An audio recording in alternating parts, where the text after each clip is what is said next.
ప్రకాశం జిల్లాలో దశాబ్దాల రాజకీయ చరిత్ర మాగుంట కుటుంబానిది. ఒక్క మాటలో చెప్పాలంటే ఈ జిల్లాకు బ్రాండ్ అంబాసిడర్ గా చెప్పుకునేంత పేరున్న కుటుంబం అది. మాగుంట సుబ్బరామరెడ్డి అయినా, ఆయన రాజకీయ వారసత్వం అందిపుచ్చుకున్న శ్రీనివాసులురెడ్డి అయినా ప్రజల్లో మంచి పేరు సంపాదించుకున్న వారే. అయితే వైసీపీ అధినేత జగన్మోహన్ రెడ్డి ఇప్పుడు ఆ కుటుంబానికి తలుపులు మూసేశారు. తప్పనిసరి పరిస్థితుల్లో కొడుకు రాజకీయ భవిష్యత్తు కోసం మరో పార్టీ గడప తొక్కడానికి సిద్ధమయ్యారు శ్రీనివాసురెడ్డి. దీంతో ఉత్కంఠభరితంగా మారి ఆసక్తి రేపుతున్న ఒంగోలు లోక్సభ స్థానంలో పోటీ మీద 99 టీవీ ఫోకస్.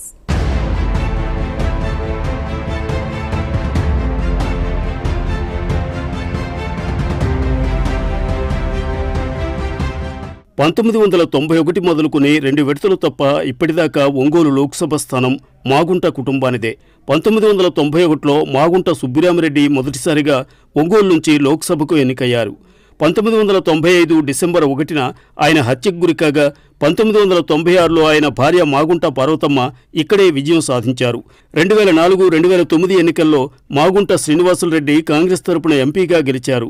2014లో వైసీపీ తరపున పోటీ చేయాలనుకున్నప్పటికీ ఆ టికెట్ వైవి సుబ్బారెడ్డికి ఇవ్వడంతో ఆయన టీడీపీ నుంచి పోటీ చేసి ఓడిపోయారు. ఆ తరువాత టీడీపీ ఆయనకు ఎమ్మెల్సీ పదవి ఇచ్చింది. 2019 ఎన్నికల నాటికి వైసీపీలో చేరి ఆ పార్టీ తరపున మళ్లీ ఎంపీ అయ్యారు మాగుంట.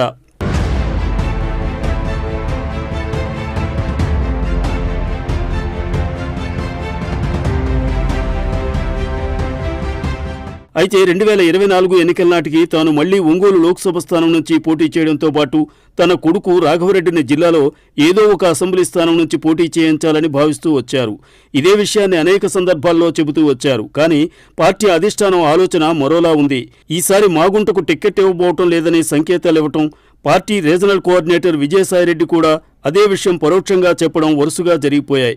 అప్పటి వరకు ఒంగోలు ఎమ్మెల్యేగా బాలినేని, ఎంపీగా శ్రీనివాసులురెడ్డి పోటీ చేస్తారని, ఈ కాంబినేషన్ బాగా పనిచేస్తుందని జరిగిన ప్రచారానికి తెరపడినట్టయింది. ఒంగోలు నుంచి పోటీ చేస్తారంటూ రకరకాల పేర్లు వినబడుతూ వచ్చాయి. ప్రతిపక్షమైన తెలుగుదేశం పార్టీ మీద విమర్శలు చేసే విషయంలో మాగుంట మౌనంగా ఉండటమే ఆయనను పక్కన పెట్టడానికి కారణమనే ప్రచారం కూడా జరుగుతోంది.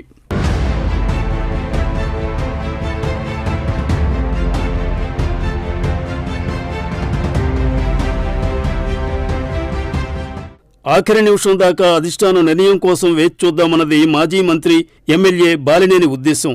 కానీ మాగుంట మాత్రం త్వరగా తన దారి తాను చూసుకోవడం ఉత్తమని భావిస్తున్నారు.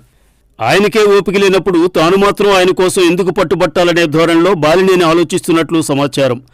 మాగుంట విషయంలో జిల్లాలోని ఎమ్మెల్యేలు, సమన్వయకర్తలు పట్టీ పట్టనట్టు వ్యవహరిస్తున్నారని, తాను మాత్రమే హైకమాండ్తో ఎందుకు ఘర్షణ పడాలని మీడియా సమక్షంలోనే బాలినేని ప్రశ్నించారు. అయితే టికెట్ కేటాయింపు విషయంలో వైసీపీ అధిష్టానం నుంచి ఎలాంటి సంకేతం గానీ, పిలుపు గానీ రాకపోవడం వల్లనే మాగుంట టీడీపీతో సంప్రదింపులు మొదలుపెట్టారనే ప్రచారం జరుగుతోంది. రాజకీయంగా జిల్లాలో తన పట్టు నిలుపుకునేందుకే టీడీపీ నుంచి పోటీ చేసేందుకు మాగుంట శ్రీనివాసులురెడ్డి సిద్ధమైనట్లు తెలుస్తోంది.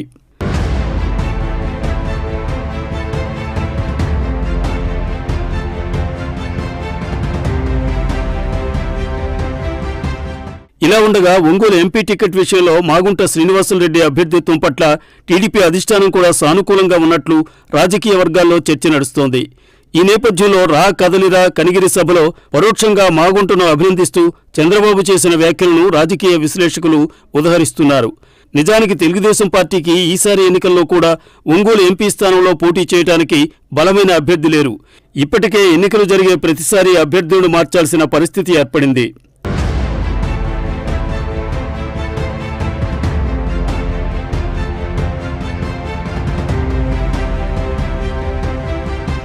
పాతికేళ్ల కిందట 1999లో తెలుగుదేశం తరపున కరణం బలరామకృష్ణమూర్తి పోటీ చేసి గెలిచారు.